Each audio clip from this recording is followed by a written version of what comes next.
Night ஒரு 8:30 மணி சரக்கு சாப்பிட்டுருவேன். மழையில் நனைஞ்சிட்டு சாப்பிட்டேன். அங்கேருந்து வந்து திரும்பி எங்கள் வீட்டுக்கு வந்த மழை பெஞ்சு நனைஞ்சிட்டே வந்தேன். இங்கே வந்து சாப்பிட்டுட்டு மோகன் சின்னம்மா வந்து டான்ஸ் ஆடிக்கிட்டு இருந்தான். டான்ஸ் ஆடிக்கிட்டு இருந்தோம்னா என்ன பண்ணால் சப்பாத்தி 2 இட்லி சாப்பிட்டேன். 2 இட்லி சாப்பிட்டேன்னா அப்புறம் ஒன்றுக்கு போயிட்டு வந்து படுத்துக்கிட்டேன். நான் காலையில் 10 மணி தான் ஏந்திச்சேன். 10 மணி ஏந்திச்சோன்னே பாத்ரூம் போக வாந்தி எடுத்தேன். பாத்ரூம் வாந்தி எடுத்து என் பசங்கள்லாம் தூக்கிட்டு ஆஸ்பத்திரி போனாங்க. அப்புறமா ஜிப்மோருக்கு போனோம். ஜிப்மோர் போனதுக்கு அந்த நாடு முதலமைச்சர் அவரும் வந்து பார்த்தாரு. அவர் வந்து பார்த்தா அப்புறம் காட்டுநாயகி சேர்ந்தவங்க வந்தாங்க. எங்கள் பழமெல்லாம் வாங்கி கொடுத்தாங்க. அப்புறம் அவங்க இந்த காட்டுநாயகர் சேர்ந்தவங்க வந்து திருமலையை சேர்ந்தவங்க அவங்க வந்து பார்த்தாங்க. ஆனால் ட்ரீட்மெண்ட் நல்லா அருமையாக பார்த்தாங்க. சும்மா இல்லை என்னென்ன எதற்கு அவங்க வீட்டில் செய்கிறதா செஞ்சாங்களோ என்னென்ன மாத்திரை மருந்து தான் தரல. இந்த இடம் வலி தான். இந்த ஒன்றுக்கு இந்த இடம் அந்த கம்பி வச்சு கப்பலாம் வச்சுருந்த அந்த இடம் தான் வலி. கிட்டத்தட்ட ஒரு 6 மணி நேரம் அந்த டெஸ்ட் இருக்கிற ரத்த இது இருக்கு. அது மட்டும் ரொம்ப வந்து கை தூங்கல. இந்த கை இன்னும் தூங்கல. இந்த கை வறுத்து போயிருக்கு. அதான் ஆனால் வலி மாத்திரை மருந்து கேட்டால் நீங்கள் போங்க கொஞ்சம் சீட்டு கொடுங்கன்ட்டு அவங்க தரல. வேறு ஒன்று நீங்கள் ட்ரீட்மெண்ட் கொடுத்தாச்சு. ரிசல்ட் கொடுத்தாங்க. லெட்டர் பேர் கொடுத்தாங்க. எடுத்து வாங்கிட்டு வந்துருந்தோம். நானும் பரமசும் சத்தியம். கள்ளக்குறிச்சி நான் தண்ணின்ட்டு அதை எடுத்து குடிச்சிட்டேன். எங்கள் வீட்டுக்காரி குடிச்சிருந்து ஞாபகம் இல்லாத அவர் படுத்துங்கிட்டாரு. அவரை இட்டுட்டு நல்லா தான் இருந்தாங்கன்ட்டு இருந்தோம். ஆஸ்பத்திரிக்கு அங்கே இட்டுட்டு போகும்போதே இங்கேருந்து பாண்டிச்சேரிக்கு அமுச்சு விட்டுட்டாங்க எங்களை 2 பேரையும். அவங்க முன்ன போகவும் நான் பின்னாடி போயிட்டு இருந்தேன். போகிற வழியிலே அவங்க இறந்துட்டாங்க. அவங்க இப்படியே இட்டுட்டு வந்துட்டாங்க. என்னை இட்டுட்டு போயிட்டாங்க. அங்கே போய் டாக்டர்கிட்ட கேட்டதுக்கு எங்கள் இருந்து செய்யணும் அங்கே போகணும்னு சொன்னதுக்கு அவங்க என்ன சொன்னாங்க, என்னால் அமுச்சு விட முடியாது, அப்போ ஒன்று ஆயிடுச்சுன்னா நாங்கள் பதில் சொல்ல முடியாது அப்படின்ட்டாங்க. அதுக்கு நீங்களே பார்த்துங்க, நாங்கள் போய் எங்கள் சித்தப்பா அடைக்கிட்டு வரணுன்ட்டு நீங்கள் எல்லாத்தையும் நீங்கள் தான் பார்த்துக்கணும், ஏதோ ஒன்றுனா அவங்களுக்கு பதில் நீங்கள் தான் சொல்லி ஆகணும் அப்படின்ட்டாங்க. சரி நாங்கள் பார்த்துக்குறோம், அதுக்கு பதில் நான் சொல்கிறேன், அதுக்கு நான் முன்னாலே நிற்கிறேன் அப்படின்ட்டாங்க டாக்டரு. அதெல்லாம் சரின்ட்டு அவங்க விட்டுட்டு வந்துட்டாங்க.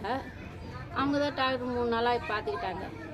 அதுக்கு முந்தானத்து தான் வந்தான் பையன் எங்கள் வீட்டுக்கு. அங்கே வந்து ஆஸ்பத்திரிக்கு வந்துட்டு அங்கே எல்லாம் வந்தாங்க. டிவிக்காரங்களாம் அத்தனை பேர் வந்தாங்க. என்னம்மா நல்லா பார்த்துக்கிறாங்களா, என்ன செய்கிறாங்க ஏது செய்கிறாங்க அப்படின்னு கேட்டாங்க. எல்லாம் பார்த்துக்கிறாங்க அப்படின்னு சொன்னான். அப்புறம் சரி எல்லாம் வந்தாங்க, கட்சிக்காரங்கெல்லாம் வந்தாங்க. என்ன பார்த்தாங்க, என்ன சொன்னாங்க, டாக்டர்லாம் நல்லா பார்த்துக்கிறாங்களா, நல்லா பார்த்துக்கிறாங்க அப்படின்னு. இந்த செலவு எங்கள் வீட்டுக்காரி இறந்தது தான் என்னால் வர முடியல. அதான் பெரிய பிரச்சனையாக இருக்காங்க. அங்கே எப்படி பார்த்துக்கிட்டாங்க? அங்கே நல்லா பார்த்துக்கிட்டாங்க. அவர் நல்லா கொஞ்சம் சீக்கிரமாக போயிருந்தா காப்பாற்ற முடியும். சரி அப்படின்னு பார்த்தீங்கன்னா வச்சுக்கோங்க, அன்றைக்கி தினம் என்ன பண்ணிக்கிட்டேன், தண்ணி நினச்சி எடுத்து நான் மட்டும் குடிச்சிக்கிட்டேன். குடித்தோடனே வாமிட்டு வந்துச்சு. வாந்தி வந்தோன்னு பார்த்தோன்னே சரி எல்லோரும் ஒரு அன்னைக்கு மயக்க போட்டு கீழே வந்துட்டாங்களா, அவங்க இறந்து ஏற்பட்டாங்க. அந்த இடத்துல மார்க்கெட்டுக்கிட்ட வேலை செய்கிறவங்க மூட்டை போகிறாங்க. அவங்க வந்து இது ஒரு வேலை மற்றவங்களும் எடுத்து காட்டோன்னு நீங்கள் சரக்கு பாக்கெட்டு சரக்கு அதை வெளியே சொன்னாங்க. சொன்னதுக்கப்புறம் நான் என்ன பண்ணேன், ஐயோ நம்மளும் இதை சாப்பிட்டுட்டுமே எல்லாருமே போகிறத பார்த்து ஏதோ ஒன்று ஆயிடுச்சுன்னா என்ன பண்ணுறது, மற்றவங்களாட்டும் மயக்கம் வரல, எது தலை சுற்றி வரல, வயிறுலாம் வலிக்கல. நானே அவங்கள்ட்ட சொன்னோமே நானும் சாப்பிட்டுட்டேனா, ஆனால் வாந்தி எடுத்துட்டேன் அப்படி சொன்னோன்னே ஜிஹெச் கூட்டிட்டு போனாங்க. இந்த ஜிஹெச் வந்து அங்கே அனுப்பிச்சி விட்டாங்க ஜிப்மருக்கு. ஆனால் நல்லா பார்த்துக்கிட்டாங்க அவங்க. ஆனால் கூட இருந்தவங்களாம் இப்போல்லாம் இறந்துட்டாங்க சொல்லி கேள்விப்பட்டா. அவங்க அங்கே போனானே நிம்மதியே இல்லை கொஞ்சம். ஆனால் வேலை வேலைக்கு சாப்பாடு ஹாஸ்பிட்டலில் போகிறாங்க, நான் சாப்பிட தோணவே இல்லை. இவ்வளோ பேர் இறந்துட்டாங்களே, நம்ம கூட இருந்தவங்க சுற்றிடும் அப்படின்னு நினச்சிட்டு அதுக்குள்ளே ஒரு பதட்டமாகவே இருக்குதுங்க. இப்போ எப்படி இருக்கு? இப்போ உடம்பு பரவாயில்ல, நான் நல்லா இருக்கலாம், எப்பயும் போல இருக்கிற மாதிரி சொல்லுவாங்க.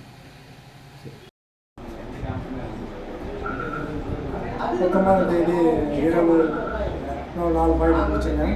வயிற்று வலி கொஞ்சம் அதிகமாக இருந்துச்சு, கொஞ்சம் வயிற்று வலியாக வந்துச்சு, கொஞ்சம் மயக்கமாக இருந்துச்சு, கொஞ்சம் கண் சோடையாகவும் இருந்துச்சு. சேர்ந்து வந்துட்டேன் வீட்டுக்கு.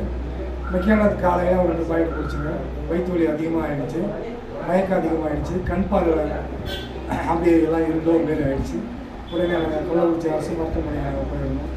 போய் காமிச்சோம். இனிமேல் குடித்தவங்களாம் எல்லாம் நிறைய பேர் வந்ததால் எங்களை என்ன பண்ணிட்டா கொஞ்சம் பேப்பை ஒரு 5-6 பேப்பை எங்களுக்கு பணத்தை வந்துட்டு மீதி சேலம் அனுப்பிச்சிருக்காங்க.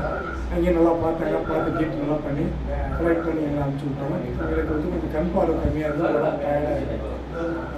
நல்லா செஞ்சு எங்களுக்கு அனுப்பிச்சி என்ன சொல்லி அனுப்புனாங்க? உங்களுக்கு ஏதாவது பிரச்சனைனா கள்ளக்குறிச்சி அரசு மருத்துவமனையில் நீங்கள் மருந்து மாற்றி வாங்கி சாப்பிட்டுதானுங்க அப்படின்ட்டாங்க. இதெல்லாம் முடிஞ்சது. உங்களுக்கு அந்த என்ன செய்யணுமோ செஞ்சு அவங்க கட் பண்ணி அனுப்பிச்சுட்டு உடம்பு சரி பண்ணி அனுப்பிச்சுட்டு இனிமேல் நல்லா அங்கேயே பார்த்துக்கலாம் அப்படின்னு சொல்லி அனுப்பிச்சுட்டு பேர் சார். என் பேர் பரமசிவம்.